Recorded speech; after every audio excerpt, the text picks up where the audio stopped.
So if three people are speaking about Chanukah, then I'm very pleased that I'm the first one. Let the other ones break their head afterwards and figure out what in the world they're going to say.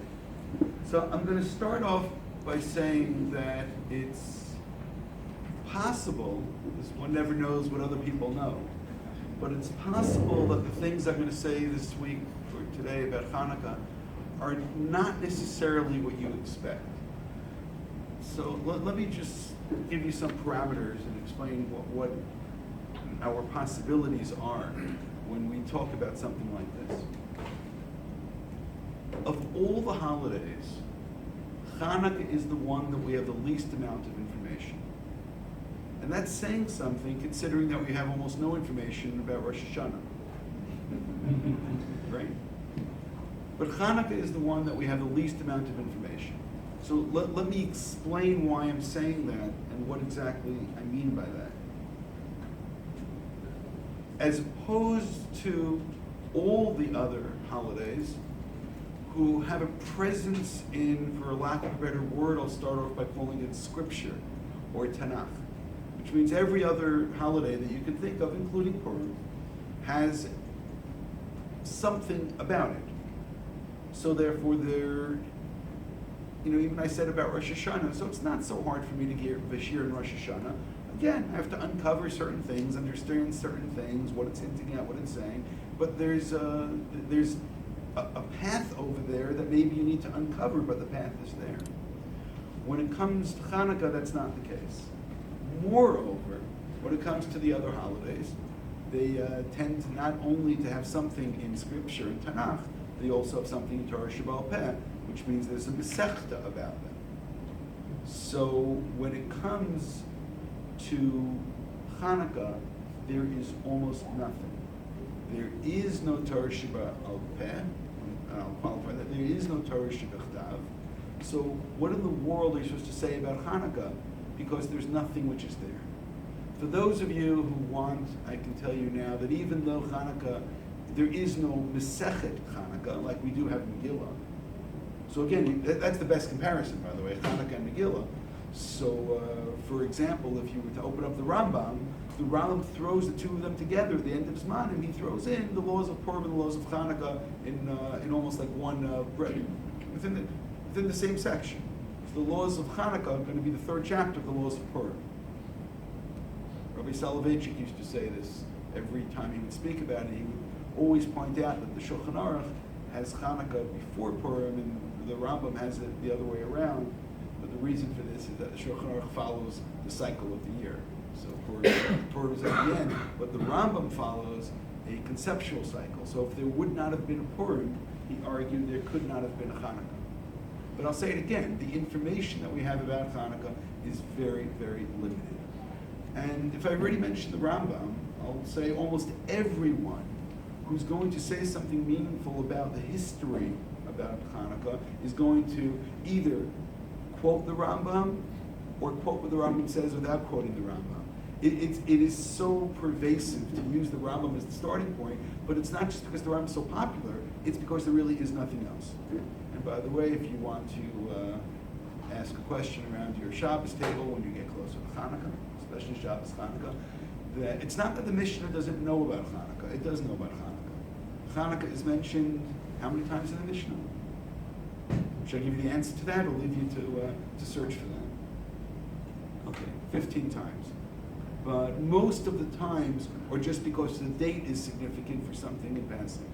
There's one really interesting Mishnah in Baba Kama, which is quoted in the Gemara in Shabbat, that deals with Chanukah, and that actually goes a far way towards us understanding that they were doing this in Mishnaic times, just in case somebody had a doubt. I'm not telling you to have a doubt, but it says in passing, if somebody left a fire in a public area and someone's camel happened to drive by and it knocked down the candle, then caused a fire, caused damage, so the responsibility would be on the person who, so now I'll leave that out for a second, it depends if it's Chanukah or not Chanukah. If somebody left a fire out over Chanukah, people should have known it's Chanukah. Of course people are leaving fires outside, and be a little bit more careful with your camel.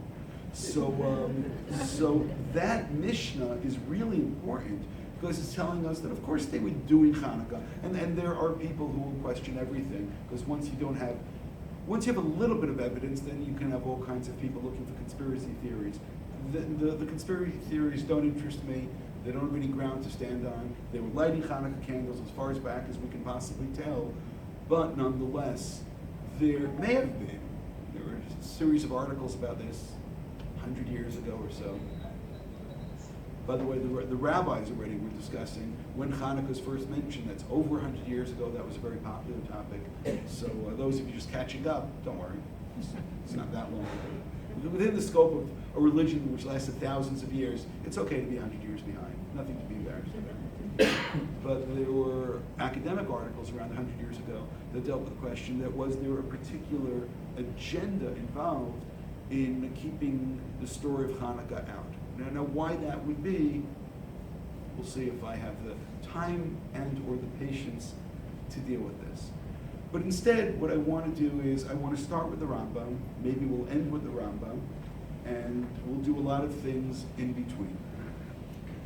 The Rambam is in source number 10, and he says, B'bayit Sheni, during the time of the Second Temple, Kisha Malcha Yavan Gazru Gzerot Yisrael, when the Greek rulers declared decrees on Israel, ubitzlu datam, and they try to get rid of their religion, lo nichu otam lasok b'torah mitzvot, and they would not allow them to be involved in the study of Torah and the keeping of mitzvot. By the way, a lot of this is mysterious because it's not in the Talmud.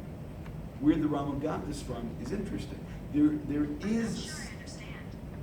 is something which is called the Book of the Maccabees, and the Book of the Maccabees is not considered to be what we call canonical. It's not part of Tanakh, and it's very, very questionable how reliable it is, because whoever wrote it, there's more than one of them, seems to have been somewhat agenda-driven.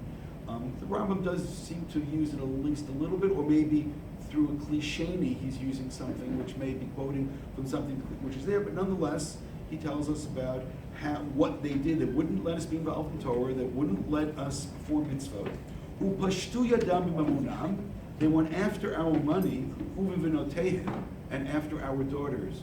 I don't know. I think with the Rambam we're writing today, he may switch the order around and mention daughters before money. The nichnasu lehichal, and they entered into the temple. Upertsubo pertzot v'tibu atarot, and they did things which were unspeakable, and they made the things which were pure impure. V'tzar lahem Yisrael ma'od, and they caused Israel's life to be incredibly difficult. Ulachatzum lachatz gadol, and put incredible pressure on them. Ad sherichem aleihim, until the God of our fathers had compassion upon us and caused there to be a liberation and saved us. And we'll call them the Maccabees, who were the Kohanim Gedolim. They were victorious, and they killed the Greeks, Yisrael miyadam, and they saved Israel from their hands. And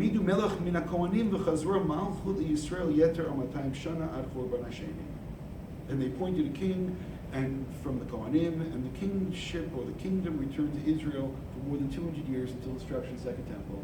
And I can assure you again that even though I read this in around 90 seconds, Rabbi Soloveitchik would have taken 2 hours to read this paragraph, including he would have wanted to know what was the difference between Tsar Lahem, Lachatzum Lachatz Gadol, and every word along the way he would have wanted to explain it, but what can I do?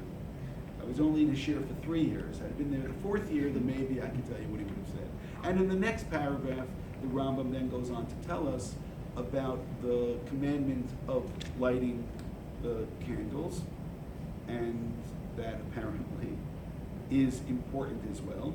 He writes, Ukishagavru Yisrael alaveim v'ibdum v'chamisha v'esrim b'chodesh Kislev haya, the date we know. V'nichnesu lahechal, they entered into the temple. V'lo matzu shemen tahor, they didn't find any pure oil. Ela pachachad, only 1 canister. Lo yabol alik eli yom echad bovad, there was only enough there to light for 1 day. There's different texts on that.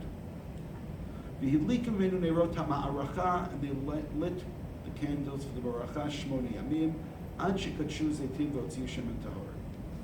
B'nei zeh itkinu chachamim shel oto ador shu shmona hayamim ha'elu, and because of this, the rabbis of that generation made a decree, and I'm going to stop reading. The only other, again, we'll go back earlier, the other place, if someone's going to give a shir on Chanukah to start, would have been the Gemara, where the Gemara asks either a very innocent question or a very perplexing question. And it's, my Chanukah. What is Chanukah? So you see, what do you mean, what is Chanukah? We all know what Chanukah is, right? If there is anybody here who is influenced by Adam Sandler, so then they would say, what is Chanukah? The festival of light, right? 8 crazy nights and so on. But what is Chanukah? Now, is that an innocent question, or is that are they perplexed? And it gives the following answer. And this is almost the entire piece of information that we have in the Talmud. On the 25th day of Kislev, B'kafei Kislev, Yom Yitachanu Timnaya Inon. Now, this is actually a breakdown. It's Tana Rabbanan. And it's taking it from something which is called Megillat Ta'anit, which is an ancient source which was a second temple list of holidays and not holidays. Days that either are celebrated or days that or fast days, called Megillat Ta'anit. Either days that they fasted or days that you're not allowed to fast. So it's actually one of the oldest sources of Mishnah that we have is where this is coming from. And that's why it went off into this type of language, which is the Megillat Ta'anit is written. It's 8 days. 8 days that you can't have eulogies and you can't have fast days.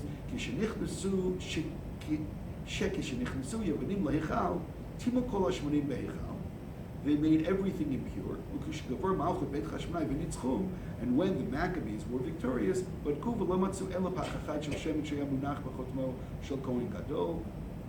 only found one canister. There was only enough one day. A miracle took place, and it lasted for 8 years. Lashana Acheret. Now, I don't know how to translate that, Lashana Acheret. Lashana Acheret, the Rambam translated that as the rabbis of that generation. There are those who will say, if you look at the commentaries, will say the next year, Lashana Acheret, the next year. Rabbi Soloveitchik, when he taught this, he said, certain events need historical time, space, to be able to begin to interpret. He actually said this in the context not just of Chanukah, but of the Holocaust. He said the generation after the Holocaust, nobody can speak about it, nobody had perspective, there was nothing to say. And he said, I don't know when they will be able to speak about it, or they will have something intelligent to say. Other than to say that God was hidden, it was time, what we call Hester Panim. When it came to Chanukah, apparently that year it was not Chanukah. That year they found the oil and they did what they needed to do. L'shana acheret means another year. I don't know what to tell you if it was 1 year, 5 years, 10 years, 20 years, 50 years. Until they looked back and said something significant happened, we need to celebrate this. We don't always recognize miracles that take place in our own lifetimes immediately. Sometimes it takes time. Sometimes it takes perspective. Nonetheless, the Rambam over here, we see this is the major source he's getting, but he added certain things that were not over here in the source of the Talmud. Now, I'm going to say one more thing about Chanukah, which is different from all the other holidays. What did I already say? We don't have any Torah Shebachtav. What else did I say? We don't have any Torah Shebal Peh. Yes, it's mentioned in Torah Shebal Peh, but it's nowhere nearly as rich as almost anything else that we would compare it to. What else is different about Chanukah? And this is what I'm talking about tonight. And the reason I'm talking about what I'm about to talk about is, based on the fact I'm speaking in English, I strongly suspect that most of us at some point didn't live here.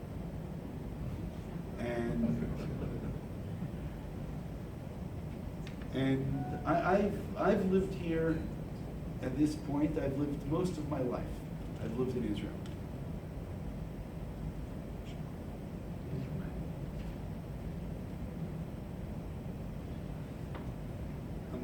I'm 61 and I've lived here 43 years. This past Shemitah was my 7th Shemitah. How's that? Okay. It's different celebrating Chanukah in Israel versus celebrating Chanukah in other places, and for many reasons. I think we all recognize how tragic it is, and again, I can talk more of the American experience of probably having to placate the children of having something other than Christmas. It's like in the shadow of Christmas, and again, what kind of a terrible tragedy it is, because that's not what it is. It's a holiday itself. When the Gemara tells us, and if you're wondering where the Gemara is, the Gemara was talking about Madlikin, what we read on Friday night. That's where the Mishnah speaks about what oils and wicks you use when you light Shabbos candles, and then it goes, oh yeah, by the way, what about Chanukah? What do we do with Chanukah? And when it speaks about how you light your candles, it says there's really only one proper place to light it, and that's to light it outside, where your property reaches the public area, the Rosh Hashanah. And so many of us grew up with the custom, who could imagine lighting it outside? We lit it inside. We lit it by the window. Who knows why we lit it by the window? Okay, I know why we lit it by the window. But we did what we did because we couldn't do what we were supposed to do. And I'm going to say it again. Celebrating Chanukah in Israel is very, very different from celebrating Chanukah in other places. Not as this replacement for Christmas on the one hand, and not doing it in the wrong way on the other hand, doing it the right way. But there's something else, which is really the major point of what all of this is about. Chanukah is the only holiday which we have where the events took place in the land of Israel. Until, if you want to get to Yom Ha'atzmaut, Yom Yerushalayim. Until modern times, all of our holidays were about events that took place outside of Israel. This is the only really, you want to call it Zionist, you want a different word, is that a dirty word? And you're going to see how much this has to do with being home. That's what it's about. Which means it's very different when you think about the concept of galut, or if you will, galus, right? And if you're in galus and you talk about galus and you're far away and you live as a minority, and you can be a proud minority and you can be a vocal minority, but you're a minority. It's very, very different from living in a place which is your place.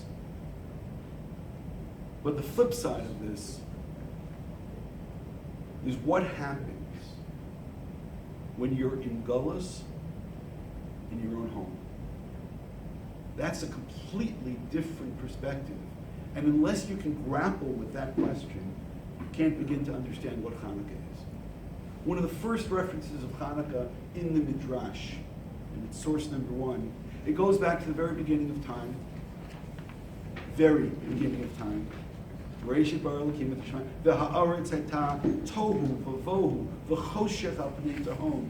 The Midrash Rabbi there says, Rabbi Shimon ben Lakish in source 2 says, Matar ki Rabbi Galiot. This verse talks about the various exiles. Now I can understand exiles when we're chased away. I understand an Egyptian exile. I understand a Persian exile. I understand an exile of pain and suffering when we are victims and far away from where we should be. V'aretz hayta tohu ze galut Bavel. And I'll skip the verse it brings. Uvohu ze galut Madai. And he brings a verse. V'choshech ze galut Yavan. Darkness was the galut of Yavan. Now, first of all, what you need to focus on is that we're using the word galut, which actually means now that we need a definition. What is galut? What does galut mean? What this particular source does then, it moves in a way, and maybe if you would have asked me, poor Mike tried to get me to tell him what I was going to talk about when he was going to advertise. You think I knew 2 weeks ago what I was going to talk about? I didn't know till 3 hours ago what I was going to talk about when I sent you the sources, please. But it continues and it says,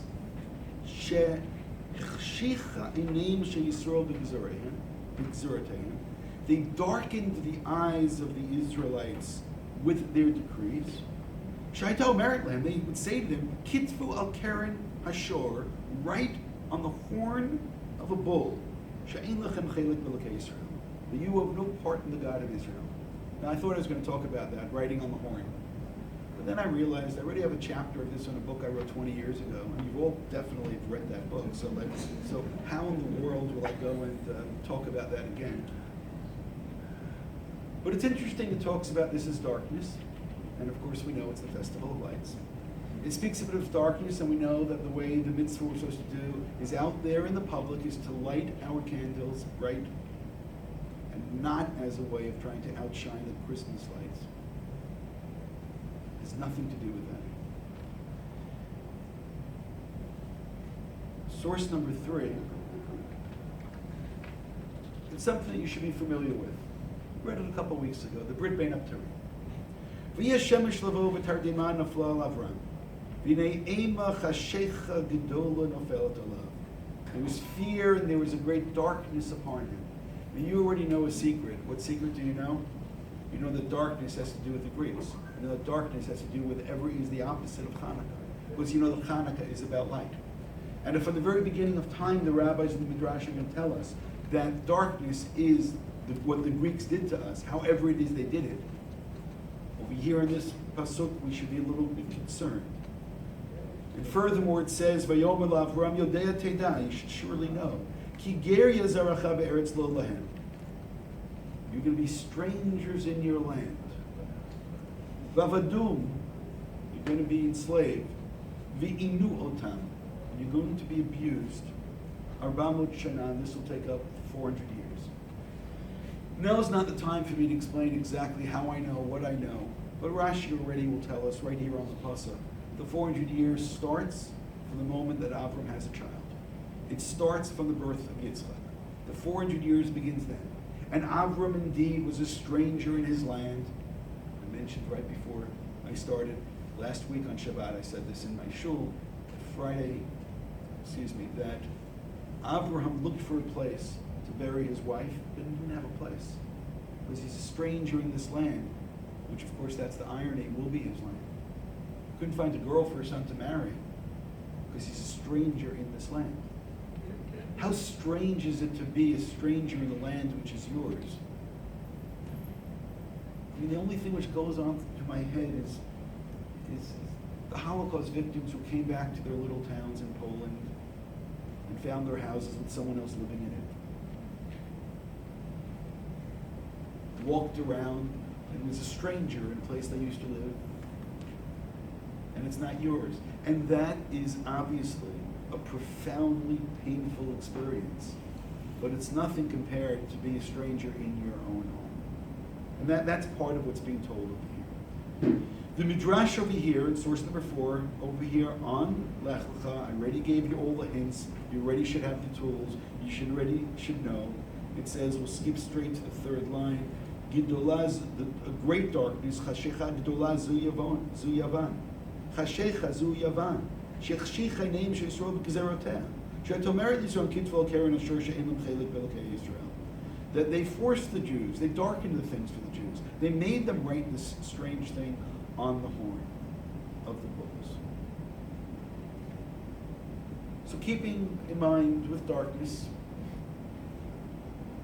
now keeping in mind something else. It's going to be a sense, because I didn't explain what galut is yet. It's going to be a sense of vulnerability. The entire experience of galut is vulnerability. The entire experience of galut is not really knowing with confidence what's going to happen tomorrow. It's not knowing tomorrow who's going to be in charge and what their attitude is going to be towards us, and what new decrees they're going to make, and where we're going to need to run away from.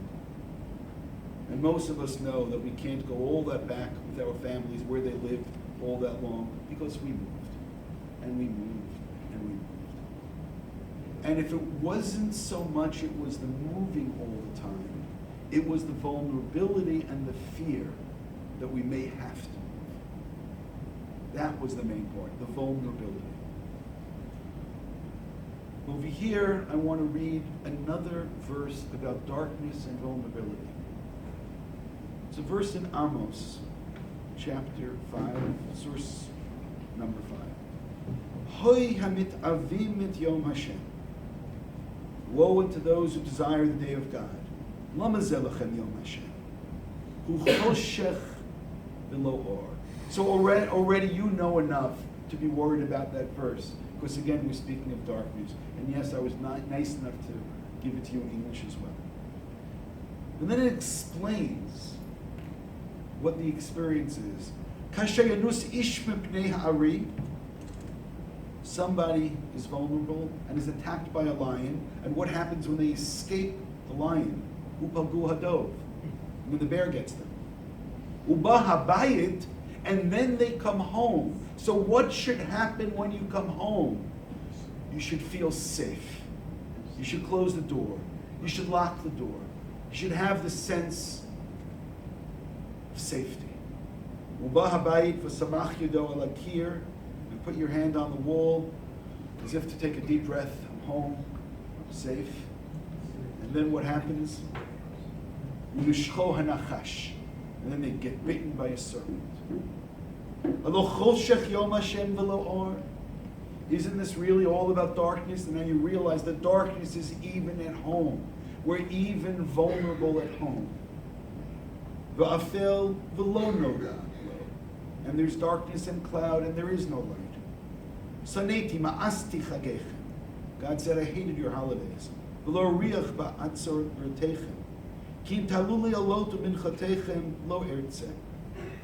Your offerings will not bring about ritzui, will not bring about compassion, will not bring about a feeling of closeness.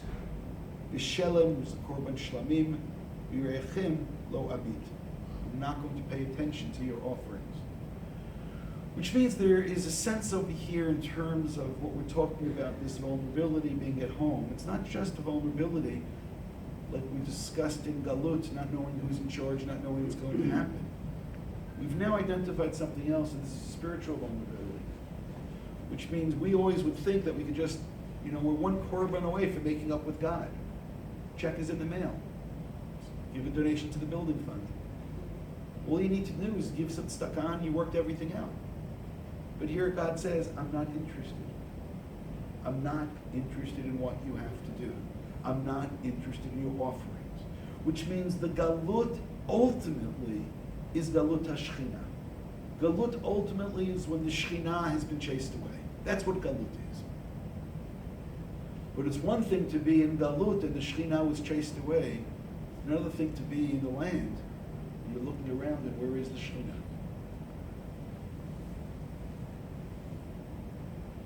In Esther Rabbah, which means the Midrash on Esther, there's an explanation of this. And it makes a point that I had said, and yes, I had to work hard to find someone who said it. Quotes Rabbi Yochanan and says that the lion was out by Babel, talks about the Zev, talks about other animals, and then it goes and quotes our pasuk it will quote our pasuk, I believe. And it says, Uvo habayit ze yavan, that during the time of Chanukah, the Beit HaMikdash still stood. Now this is a rabbinic source. I can't argue with it, but I can question it. The question is, yes, the Beit HaMikdash stood, but it was defiled. The Beit HaMikdash stood, but we weren't able to access it. And it goes on to, I think, somewhat exaggerate and say, "Shekol yimei Yavan haya Beit HaMikdash kayam al Yisrael makridim bo torim ubnei Yonah al gabi hamizbeach." We were bringing our offerings. Everything was good. Everything was fine. And I'll say again, this is somewhat of an exaggeration. But what it does identify is what we should understand is that this is a different experience because the galut of Yavan is a galut which happened at home when we should have felt safe. Over here in the Yalkut Shimoni, it does quote, it's the Yalkut Shimoni on Amos, and it does quote it a little bit clearer, but it says something which perhaps is fascinating. It goes through the same pasuk, and it talks about the lion, and it talks about the dove, and maybe we'll look at the last line over Look at the second line on source 7. When a person runs away from the lion, who's the lion? Zelavan. He pursued Yaakov like a lion running after its terror. It's prey. Upagu hadov, and then you got away from Lavan, and who's standing there waiting for you when you get back over here? Esav is waiting for you. Zeh Esav. Amar al derech kidov shakul lamit ema banim, who was there like a wounded bear, looking to kill mothers and children. Uba habayit. Then we came home. V'samach yido lakir unashko hanachash. Ki shaba Yaakov et Eretz Canaan lebeito ba'alav Shechem ben Chamor shenemar v'yishkavota v'ya'aneha. Now this is absolutely fascinating, and I want to make sure we understand this. Yaakov could have thought that when he comes home, everything will be fine. Bikesh Yaakov l'shevet b'shalva. Yaakov wanted to live in tranquility. But what this midrash is saying is that this entire scene described in the book of Amos, whereby we run from one experience to the other, which is essentially what Jewish history is, actually is encapsulated within the life of Yaakov Avinu, this type of ma'aseh avot siman labanim that we didn't imagine. We understood that when Avram goes and brings a korban in a particular place, we make an acquisition of that place. Did we understand that this experience of Yaakov includes this negativity? And pay attention. When it's said early in the Brit Ben Abtarim that you've been enslaved, v'avadum v'inu otam, the word inoi is the same word used regarding Dinah. V'yishkav otah v'ya'aneha, which means part of being in exile, part of being vulnerable, is being vulnerable in your home. And just think about it. They're in charge. Shechem is in charge. What do we do? You're going to call the police? What are you going to do? It takes us back to the worst nightmares through the Middle Ages, when Jewish blood could be spilled. There was nothing that we could do. We had no recourse. And all of this, which is fascinating, is telling us, all of that is talking about Yaakov. Now, what I want to explain, just so that this is going to be very, very clear, this experience of Yaakov serves as the microcosm for the story of Chanukah. Which means what happened there in this story is the same story that will happen to the Jewish people during the second Beit HaMikdash. If we want to understand this a little bit deeper, this vulnerability is, in a sense, it's the same. That one midrash took this verse and said, no, that's talking about Yavan. And another midrash took the same verse and says, no, that's talking about what happens during Yaakov's own life. Those are not contradictory sources. It's the same story, which just happens more than once.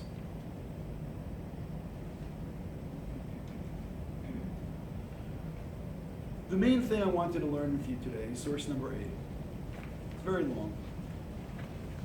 So let's start. It's a midrash on Chanukah. Now, I'm not telling you that every word in this midrash is meant to be taken as historically valid. It's a midrash. It's trying to teach us something. But what it's going to do, it's going to let us feel why we needed a miracle. And I want to add one more thing about Yaakov and about Chanukah, and then we'll learn this. One of the reasons that it could be that the rabbis didn't want to talk about Chanukah more than necessary is that historically, the first battles of Chanukah were battles of Jews against Jews. It was a civil war. What emerges right afterwards with the children of Yaakov is going to be a civil war as well. The Maisa Avo Simin Lebanon of the brothers wanting to kill Yosef and then only selling Yosef is going to be something which is going to metastasize during the time of Chanukah, when Jews kill Jews. Which means, in a certain sense, how in the world do you celebrate the victory of a civil war? The Americans are going to have their Thanksgiving this week. When do they celebrate the Civil War victory? You don't.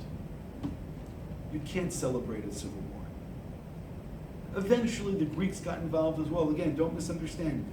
It starts off as the Jews against Jews. It started off as the assimilated Jews who were embarrassed about the old-fashioned Jews and their beliefs. But eventually, the Greeks got quite involved in this. And eventually, we were fighting against the Greek army. But just to realize this other element of the Yaakov story, which is here in the background of the Chanukah story, is not a coincidence. And it's not a coincidence that we always read about Yosef and his brothers during Chanukah. That's also not a coincidence. Let's start this Midrash. Midrash Maaseh Chanukah. K'tiv. It says, Kol Amar Hashem Ksevakot Shukim B'nei Yehuda B'nei Yisrael. By the way, B'nei Yehuda B'nei Yisrael is exactly the vision that takes place later on. Uktiv, and we're going to skip a little bit, and we're going to look.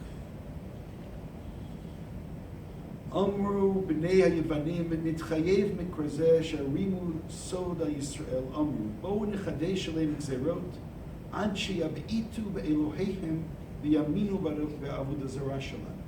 Let us make decrees against the Jews until they reject their God, and they'll accept finally our belief system. Amdu v'gazru kol ben Yisrael sha'oseh lo b'reach lo misagur lefitcho yitkor b'cher. Anybody who puts a lock on their door will be killed. So, should I explain this to you? You want a sense of vulnerability? You can't lock your doors. You want a sense of vulnerability in your own home? You can't lock your doors. V'kol kach lama k'dei shelo yeh l'Yisrael kavod v'lo reshut shekol bayit she'en lo delet en lo kavod v'lo tzniut v'kol harotze likanes nechnas bein b'yom v'bein b'layla. How could you have any kind of intimacy? How can you have any kind of privacy? How can you have any kind of sense of decency if you don't have a door that you can lock? So I'm going to say it again. Do you realize how perfect this Midrash is? If you're trying to explain to somebody what the story of Chanukah is about, and it's about the time that we had the sense of vulnerability in our own land, this is the perfect microcosm of that concept, that in your very home you have this sense of vulnerability because you can't even close the door. Can you imagine, again, that time that you went someplace and you had to go to the bathroom and the lock didn't work on the door? And how wonderful that felt. Right? Again, so that could be 98 seconds of vulnerability, but it's not a very pleasant experience. So it's saying this is what the Greeks did to us. They wouldn't let us lock the door. Continue. Kaven shur Yisrael kach amdu ubitlu kol delatot b'teim. They got rid of all their doors. V'lo yochlim lo lechov v'lo l'shtot v'lo l'shamesh mitoteim. They weren't able to feel comfortable eating, drinking. They weren't able to have relations. V'shvil ganavim v'listinu p'tzei yevanim. Because somebody can walk into their house at any time. V'lo im shena be'eineim lo yom v'lo. They couldn't go to sleep because they always felt vulnerable. And this verse which applies to the exile, that you're always going to have a sense of vulnerability during day and during night, applied to them. So do you realize how perfect this is and how brilliant this Midrash is? How do we express this idea that people feel vulnerable in their own homes? You can't have doors, you can't have locks. They said to God, for how long will you suffer? Amar lahim, and God said to them, Va'avon mizuzah because you didn't put up a mezuzah. So again, I want to pause on a couple of things right now. One, I find it now very interesting that when we put the Chanukah candles, it says the mezuzah on one side and the Chanukah candles on the other side. So now you have the mezuzah in the Chanukah story. So it could be that till you saw this, what does the mezuzah have to do with anything? The other thing, on the mezuzah, it says the Shema, and what do they want them to write on the horns of all of the bulls? She'ein lem chelek imo Yisrael, which is like an anti-Shema. So over here, we see again this concept of, you didn't have the mezuzah. It wasn't a Jewish home. If it wasn't a Jewish home, so then what did you expect? Ela afal pikein Rav Chatim tzavik zerazu. Vayu Yisrael shuriyim below dlatot ve'ein lecha davar ma'avir ra'ai yisham be'al ba'alat kedelet shenemar lecha imi ba b'chadarim v'amdu b'gzerazeh shalosh shanim. So it says that this went on for 3 years. When they saw that this went on for 3 years, because they were laying gzera cheret, they made up a new gzera.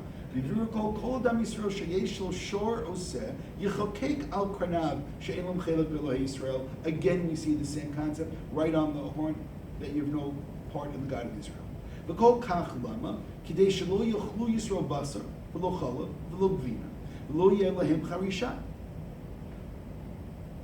Why? Because this will turn all of their animals into idolatry. That's what's added from this midrash. They now become what you would call in a brisker terminology a cheftza of avodah zarah. The thing itself now becomes avodah zarah. They can't use it. So what do the Jews do? Amdu machru b'emtam. They got rid of all their animals. If we have to write an avodah zarah idea on our animals, we don't want any animals. Bein tahora, bein tameya. V'hal yisro mahalchin b'regal. They had to go by foot. V'leim nitkayim. V'iti avadim also sin. Amar l'makadosh baruch hu ba'avon shemin'etim atzmachem me'alot b'shalosh regalim Yushalayim u'lakriv korbanotah v'yitem matanot kuna l'chein etchem le'nem shocher tavorech le'necha. Because you didn't go up to my house is why you're going to feel vulnerable in your house, and that's why you're going to lose your animals, is because you didn't recognize the holiness of Israel. You didn't recognize the Shechina. You didn't use the Beit HaMikdash properly. You weren't Ola L'Regel. You just kind of took all of this for granted. Ela afal pekain Rav Chatim tzavik zerazu v'haya hatzvayim v'hayalim v'kol minei ofot ta'orim v'im v'nichnasim l'bateim she'Yisrael l'fi she'hayu below dlatot. So God then arranged it that all of these animals will go run into their homes. So instead of having to go looking or go hunting, they suddenly had food to eat. So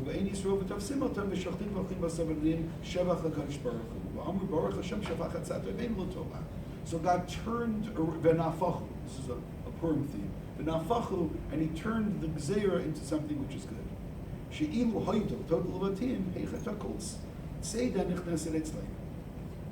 Yeshiva Makadosh Baruch Hu oto chastem al kfodi v'lo kafartem me, because you believed in me and you would not reject me by writing a rejection of God. So therefore I ordered for you the animals to come. And when the Greeks saw that the Jews stood up to this gzera as well,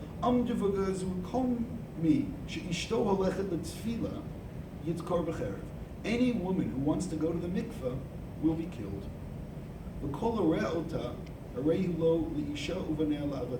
And anybody who sees a woman going to mikveh can just take her and have her as a slave. That's it. That again ended any chance of intimacy. If they're not going to use their beds, we're going to take them. The men started to force their wives to have relations without going to the mikveh.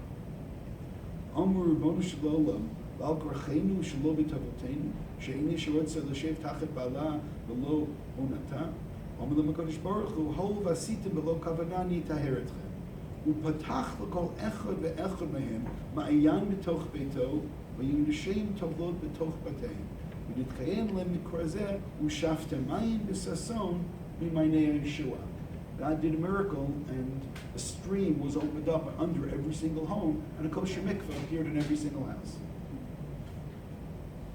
ונתקיים עליהם עוד מקרה זה אם רחץ השם את צאן בנות ציון. כיוון שהיו יוונים שאין ישראל מרגישים לגזרותיהם, and they saw now the Jews don't even feel at all the decrees they're making, amdu v'gazru aleim gzeira mora v'achura. They made a bitter, terrible decree. Shelo tikanes kala b'layla harishon michupata ela eitzel hegamon sheb'makom ahu. That if we have a wedding, then the kala would spend the first night with the Greek general. Kevan sheshamu Yisrael kach, rafu yedeim, v'toshash kocham, v'nimnu milares. He said that's it. So we won't get married. What do we need to get married for? Vayu benot Yisrael bogrot maskinot kishehem betulot. Jewish girls got old. V'nikayem lem betuloten ugot v'himarla, which is quoting from Eicha. Vayu vanim mit'alalot betulot Yisrael v'nagu b'davar zeh shalosh shanim u'shmona chodashim. Ad sheba ma'aseh shel bat Matityahu kohen gadol shenis'eit leben chashmonai ve'elazar Ishmael. And all this happened until finally they made a wedding, the daughter of Matityahu, to one of the Maccabees named Elazar. Kevet shagiu yom simchata. When the day of the wedding arrived, Hoshivua bi'ipuryon, she was in the bridal canopy. Ushagiya zman hasuda, and the time came for the meal. Nitkaptzu kol gdolei Yisrael l'chvod Matityahu uben chashmonai. All of the honorable people came to honor